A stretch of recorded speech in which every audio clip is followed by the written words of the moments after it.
हम सब ये बात अच्छे से जानते हैं कि नॉट ओनली के साथ बट ऑल्सो का यूज़ किया जाता है, बट का यूज़ नहीं किया जाता है।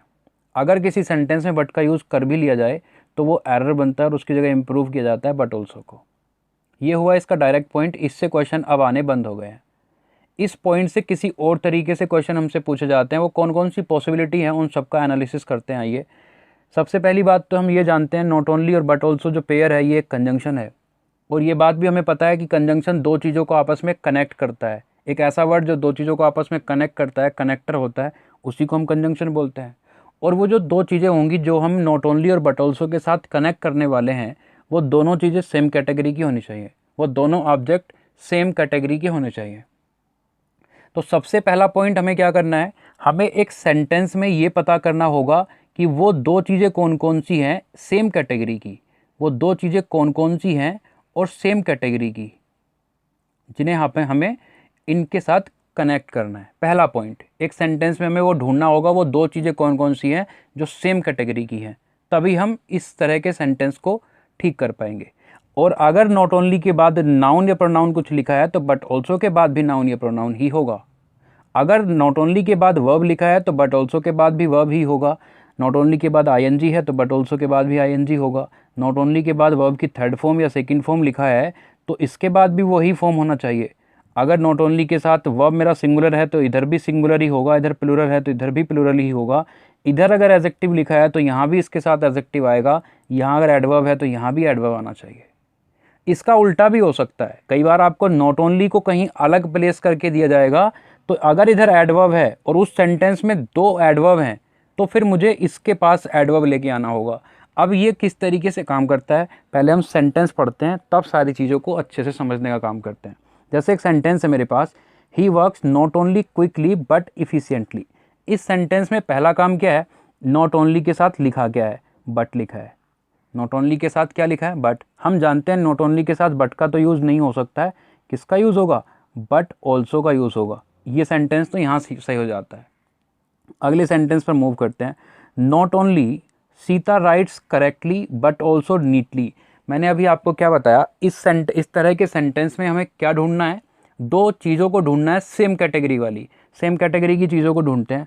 नॉट ओनली के बाद यहाँ क्या लिखा है, ढूंढने का तरीका देखिए। नॉट ओनली के बाद यहाँ क्या लिखा है, सीता। सीता अपने आप में क्या है, नाउन। अब मैं दूसरा नाउन ढूंढने की कोशिश करता हूँ सेंटेंस में, कहीं नाउन है क्या, मुझे नहीं मिला कोई नाउन। नहीं मिला तो इसका मतलब ये है नॉट ओनली अपनी जगह सही नहीं लिखा है, क्योंकि यहाँ तो दूसरी वो कैटेगरी है ही नहीं जो इसके बाद लिखी है। अगर इसके बाद नाउन लिखा है तो मुझे बट ऑल्सो के बाद भी नाउन चाहिए, जबकि नीटली तो एक एडवर्ब है, ये तो कोई नाउन नहीं है। नाउन नहीं है तो फिर नॉट ओनली अपनी जगह ठीक नहीं लिखा है। अब मैं उस सेंटेंस में दो सेम कैटेगरी वाली चीज़ों को कनेक्ट करने की कोशिश करूँगा। मैं गया बट ऑल्सो के पास, बट ऑल्सो के बाद देखा मैंने एडवर्ब लिखा है, मैंने एडवर्ब ढूंढा तो एक और मुझे एडवर्ब मिला। अब मुझे एक सेंटेंस में दो कैटेगरी वाली चीज़ें मिल चुकी हैं। और जब बट ऑल्सो के बाद यहाँ एक एडवर्ब लिखा है तो नॉट ओनली के बाद भी एडवर्ब ही लिखा गया होगा, तो नॉट ओनली वहाँ ना आकर नॉट ओनली यहाँ आएगा। सेंटेंस ये इस तरह से बनेगा, Sita rights not only correctly but also neatly. Point clear हुआ मेरा। एक और सेंटेंस से देखते हैं। नेक्स्ट सेंटेंस आपके सामने लिखा है, नॉट ओनली सी। अब देखो नॉट ओनली के बाद एक एक चीज़ को कनेक्ट करते जाओ, क्या लिखा है, प्रोनाउन। तो फिर मुझे बट ऑल्सो के बाद भी क्या चाहिए, प्रोनाउन। मैंने प्रोनाउन ढूंढना शुरू किया, नहीं मिला मुझे।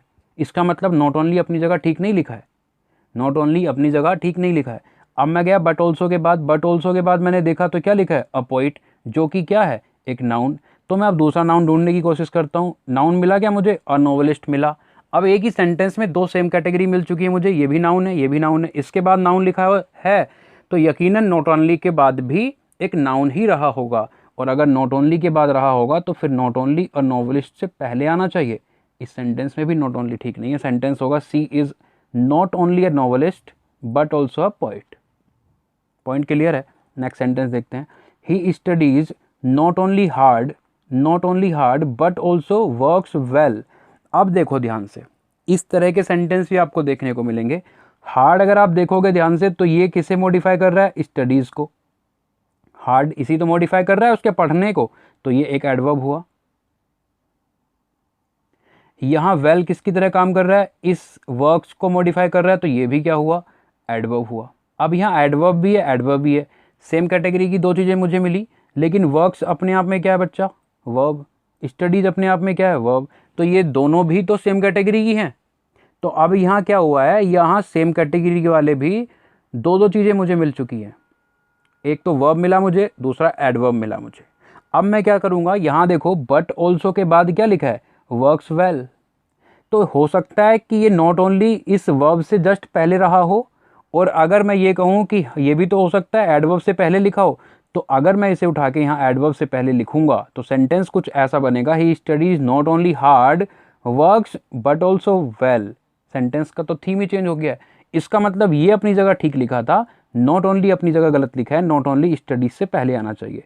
अब सेंटेंस ये बन जाएगा, he not only studies hard but also works well.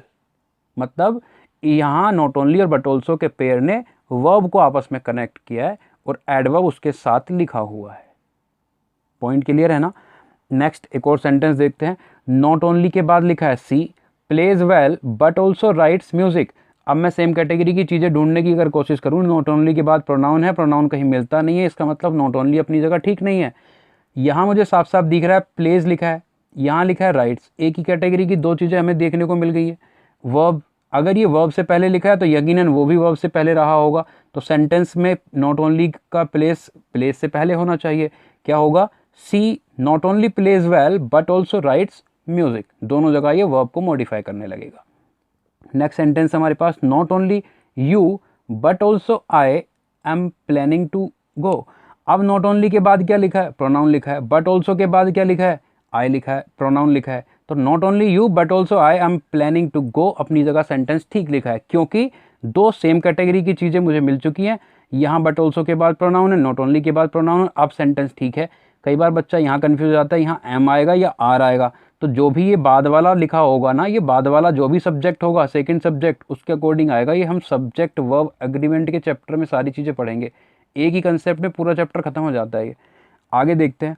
He not only speaks English but also writes English. अब यहाँ लिखा है not only speaks but also writes, तो अपनी जगह ठीक लिखा है सेंटेंस, क्योंकि यहाँ वर्ब को मॉडिफाई कर रहा है, ये यहाँ भी वर्ब को मॉडिफाई कर रहा है, मतलब वर्ब से जस्ट पहले लिखा है। दोनों जगह ठीक है, तो अपनी जगह सेंटेंस ठीक है। एक सेंटेंस नीचे लिखा है, not only does he speak English but also writes English. ये सेंटेंस अपने आप में ठीक है, लेकिन इसे बोलते हैं हम इन्वर्जन। इसे हम क्या बोलते हैं, इन्वर्जन। अगर आपको ऐसा सेंटेंस कहीं देखने को मिल जाएगा तो आप उससे परेशान मत होना, आप उसे एक तरह से इसे हाईलाइट कर देना। जब हम इन्वर्जन पढ़ेंगे एडवर्ब के चैप्टर में जाकर, तब हम इन सारी चीज़ों को समझेंगे। अभी इसे समझने की हमें ज़रूरत नहीं है। The investigation is not only one that is continuing and world wide but one. अब देखो यहाँ नॉट ओनली लिखा था, यहाँ बट लिखा था, तो बट की जगह तो बट ऑल्सो होना चाहिए, बट की जगह तो बट ऑल्सो होना चाहिए। यहाँ भी नॉट ओनली वन की बात की है, दैट इज़ कंटिन्यूइंग, उसके बाद उसने कहा but also one that we expect. तो दोनों जगह अपनी ठीक लिखी है वो, और दो ही कैटेगरी को आपस में कनेक्ट कर रहा है। एक और सेंटेंस आपके सामने लिखा है, the war not only caused destruction and deaths but also generations of hatred between the two communities. अब देखो यहाँ सेंटेंस थोड़ा सा बड़ा हुआ है, कन्फ्यूज़ होने की नीड नहीं है आपको, अपने कंसेप्ट के ऊपर रहना है। नॉट ओनली के बाद यहाँ मैंने देखा क्या लिखा है, कॉज्ड। कॉज्ड अपने आप में क्या है, वर्ब। तो बट ऑल्सो के बाद भी क्या आना चाहिए, वर्ब। बट ऑल्सो के बाद यहाँ कोई वर्ब नहीं लिखा है, नहीं लिखा है, तो मैं अब ढूंढने की कोशिश करूँगा क्या कहीं वर्ब लिखा है या नहीं लिखा है। ठीक है, मैंने ढूंढना शुरू किया सेंटेंस में, मुझे कहीं भी वर्ब नहीं मिला, मुझे कहीं भी वर्ब नहीं मिला। इसका मतलब नॉट ओनली अपनी जगह ठीक नहीं लिखा है, क्योंकि दूसरा तो वर्ब ही नहीं है और मुझे दो कैटेगरी चाहिए। तो अब मैं बट ऑल्सो के बाद देखूंगा क्या लिखा है यहाँ, एक जनरेशंस ऑफ हेट्रेड की बात कर उसने की है, नाउन की तरह यूज़ किया गया है। अब मैं नाउन ढूंढने की कोशिश करूँगा, मुझे नाउन मिल गया है डिस्ट्रक्शन एंड डेथ, ये मुझे मिल चुका है, तो फिर नॉट ओनली इससे पहले आना चाहिए, तो नॉट ओनली कॉज्ड के बाद यूज़ किया जाएगा। सेंटेंस क्या बनेगा, the war caused not only destruction and death but also generations of hatred between the two communities. अब सेंटेंस ठीक हो जाएगा। एक और नया कंसेप्ट आता है, कुछ किताबें बोलती हैं टू सेम कैटेगरी स्टेटमेंट। इस सारी बातों को आपको नहीं लिखना है, आपको समझना भी नहीं है। आपको मैंने अभी बताया, अगर इधर वर्ब लिखा है तो उधर भी वर्ब आएगा। स्टेटमेंट को आप भूल जाओ, जितनी कम चीज़ें आप याद करोगे इतना अच्छा रहेगा। चीज़ों को मगअप नहीं करना है, चीज़ों को समझना है। एक सेंटेंस है, the car is not only economical but also feels good to drive. The car is not only economical, not only के बाद क्या लिखा है, इकोनॉमिकल। ये अपने आप में क्या है, एडजेक्टिव। मुझे एडजेक्टिव ढूंढना है, मैंने एडजेक्टिव ढूंढना शुरू किया, नहीं मिला मुझे कहीं भी। और अगर मुझे कहीं भी नहीं मिला एडजेक्टिव तो फिर इसका मतलब नॉट ओनली की जगह गलत है। बट ऑल्सो के बाद क्या लिखा है, वर्ब लिखा है। अब मैं वर्ब ढूंढने की कोशिश करता हूँ। मैंने सेंटेंस देखा, the car is not only economical. अच्छा ये बताओ, इतने पार्ट में, इस वाले पार्ट में ये जो पार्ट लिखा है इतना, the car is not only, इसमें वर्ब क्या है, आप कहोगे इज़ है, ये वर्ब है ना। तो फिर इससे पहले मुझे लिखना होगा ना वर्ब, तो ये भी है। अब ये मत सोचना ये हेल्पिंग वर्ब है या फिर वो मेन वर्ब है, क्योंकि इतने सेंटेंस में तो मेन वर्ब हो ही नहीं सकता। The car is not only economical, इसका तो मेन वर्ब ही ये है, इज़। ये इज़ जो हेल्पिंग वर्ब है, ये यहाँ स्टैटिक वर्ब की तरह काम कर रहा है, मेन वर्ब की तरह काम कर रहा है। तो फिर नॉट ओनली इससे पहले आएगा। इसी को हम टू स्टेटमेंट कैटेगरी बोल देते हैं, to the same category statement बोल देते हैं, जो हमें नहीं बोलना चाहिए क्योंकि उसी कंसेप्ट से हमारा काम चल रहा है। तो इस इज के पहले क्या आना चाहिए, नॉट ओनली। सेंटेंस क्या बन जाएगा, the car not only is economical but also feels good to drive. इधर बट ऑल्सो के बाद भी वर्ब लिखा है, इधर नॉट ओनली के बाद भी वर्ब हो जाएगा, सेंटेंस ठीक हो जाएगा। एक और सेंटेंस देखो, not only they will they will paint the outside of the house but also inside.